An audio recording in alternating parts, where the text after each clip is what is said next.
Hello everyone. Today's lecture is Rules of Assimilation in English. This lecture is presented by Assistant Professor Rana Hamid Al-Bahrani, teaching at the College of Education for Women, University of Baghdad. As you can see from this image, we have so many apples in green and we have only one apple in red.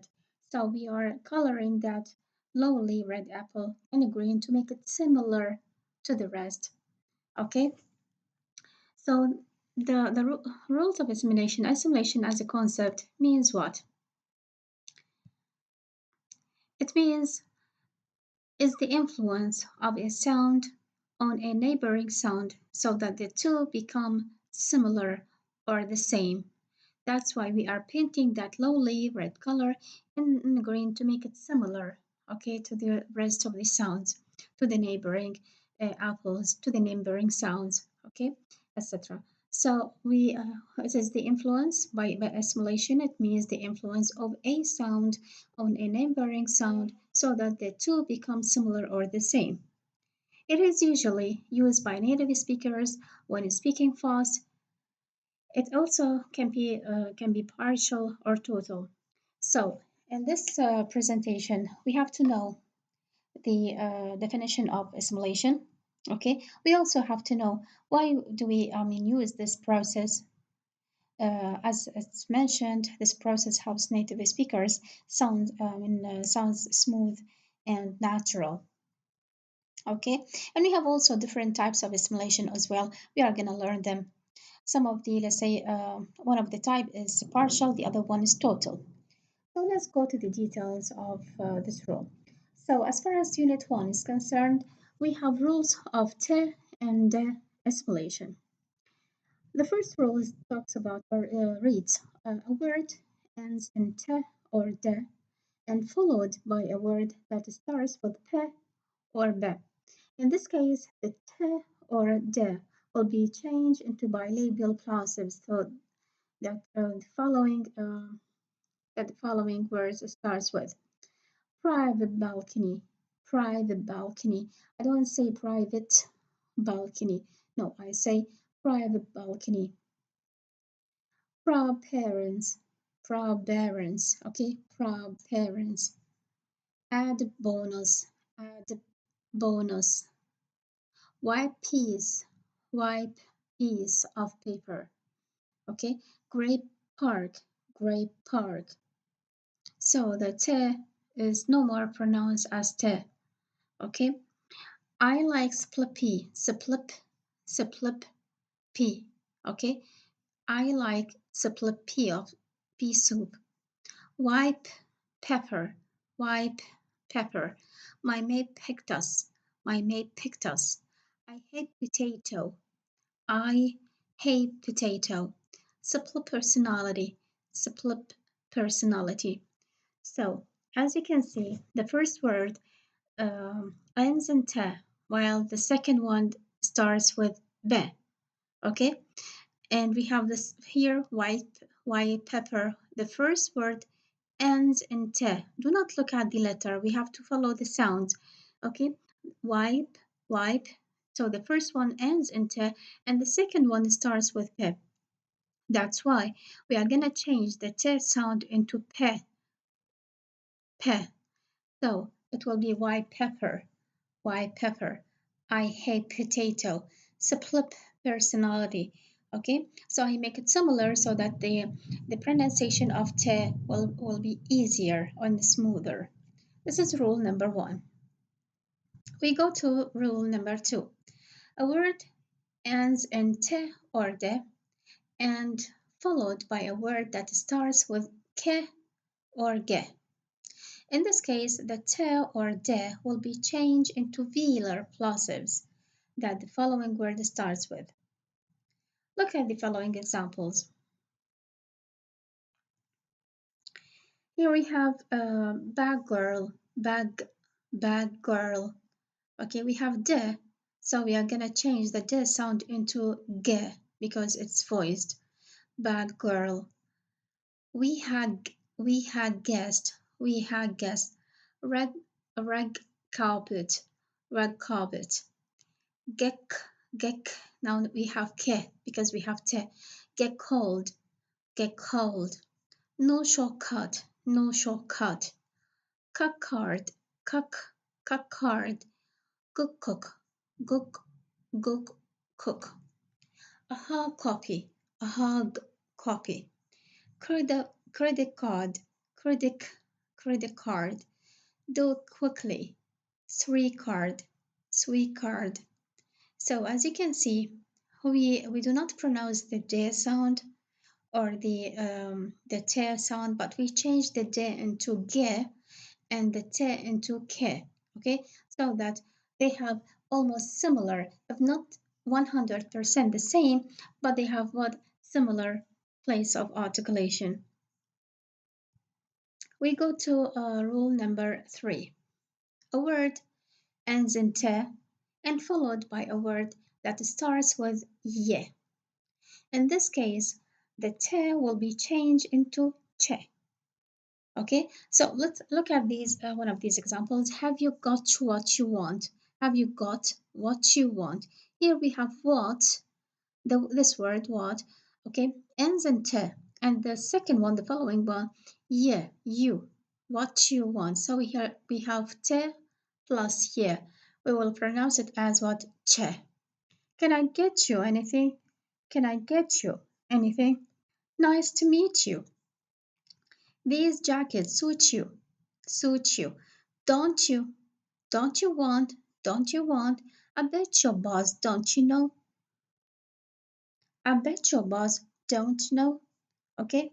So here you have to pay attention, okay, to the words when they ends in on the end in te and the following word starts with ye, then we have a combination between te and ye. Te and ye. In pronunciation, we change it into what? Into che. Meet you. I mean, to make it easier for you, for each rule, try to put a key phrase or a key word. Okay. Of course, we need a phrase because we have a word followed by another one as it ends in a specific sounds, and the following word starts with a specific sound. So here we have phrases.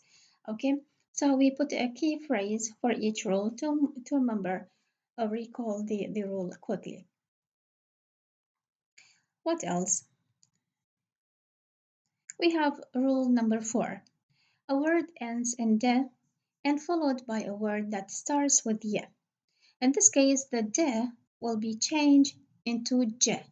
This is totally the opposite of te plus ye. Te plus ye equals che. De plus ye equals je. So, would you like, bad jot, bad jot. Okay, so would you like to come with me? Would you like? We don't say would you like, we say would you like, would you like, okay?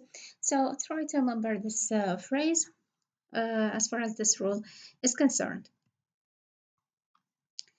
Also, we have a word ends in se and followed by a word that starts with either um, ye or she. In this case, the se will be changed into she. Okay, so se plus ye equals she. Bless you, bless you. This shirt. Here in the first example, for instance, we have the first one, bless, bless. Here we have the first word the ends with se, and the second one starts with ye, se plus ye. This shirt, this shirt, this shirt. Just shut the door. The shot is beautiful. That's usual. Just yogurt, just yogurt. Okay, so whenever we have se followed by ye or she, the pronunciation of these two sounds will be she.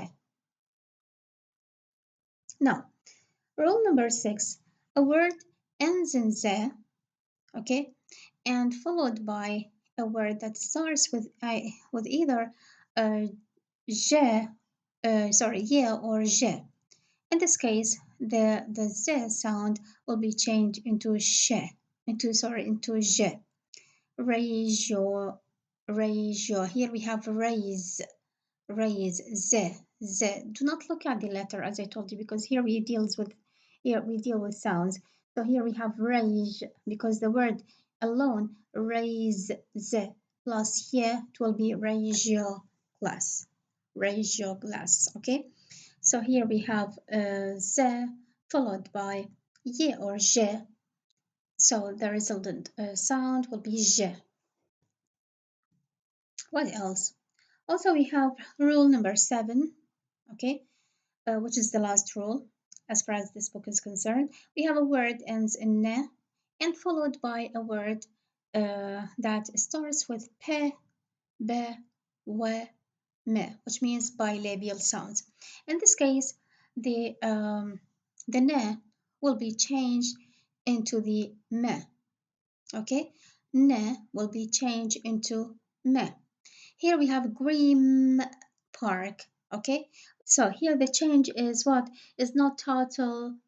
When I say total, it means the ne will be just like in the other rules, okay? It will be the same sound, okay? The same sound. Here we don't have the same sound, but we have something similar, okay? Green Park. So me, the ne sound has been changed into what? Into me, because me and pe are both bilabial sounds. Okay, and for ease of reference, we say what? Green Park. Green Park. We have 10 bikes. There is no more ne. We have me. 10 bikes. On purpose. On purpose. He is doing it on purpose. On purpose. 10 pairs. 10 pairs. 10 pairs. Buckingham Palace. 10 bucks. 10 bucks. We have 10 mice. 10 mice. Here, for instance, 10 mice. Here we have what? We have total change. Remember in the first slide, we said what? Simulation can be what? Can be partial or total. Here, when I say 10 mice, here I change the ne into me. Me and me are totally the same, okay? So they are what they are the same sound. So we have total. If it is partial, then it is when I say 10 bucks, okay? The me is not be, okay? But they are what? Similar in the place of articulation. That's why here we have partial. So we have 10 mice, 10 mice. Live, he lived in Paris, in Paris. Come on Wednesday, come on Wednesday. Okay, so here we have what? We have these 7 rules that native speakers usually use, okay, in order to sound smooth um, and what natural. So if you go back to the first as a just a review, quick review. When I say assimilation, I want you just to pay attention and recall this image. Remember, assimilation, assimilation directly we recall the image of apples. So we are trying to make the sounds similar to one another in terms of a place of articulation, or let's say if it is not the place, then in as far as the sounds themselves, okay? Either we have the first sound is changed totally to become similar to the neighboring one, or I change the first sound to be somehow closer to the neighboring one in terms of place of articulation. Okay, so what is assimilation? It is, as I told you, it is the influence, the impact, okay, the effect of a sound on a neighboring sound. The effect or the influence of a sound on a neighboring sound, so that the two become similar or the same. The two sounds become similar and the same. And also here you have to know why we are learning this rule. You have to know that this makes your pronunciation looks smooth, natural, and even easier. Okay, so usually native speakers, I mean, use assimilation, specifically when they speak fast. Okay, it can be to sound, as I told you, to sound natural, smoother, and easier. And also we have to know that we have types of assimilation. Okay, these types, assimilation can be partial. One of these types is that partial assimilation, and the other one is what? Total assimilation. Okay, and do not forget that we have 7 rules of assimilation as far as te and de is concerned. Okay, Uh, and finally, you have to know that for each rule, again, you have to put what you have to put a key phrase so that it will help you recall the rule as easy and quickly as possible. Here is the reference that I depended on. Okay, and thank you very much for your listening.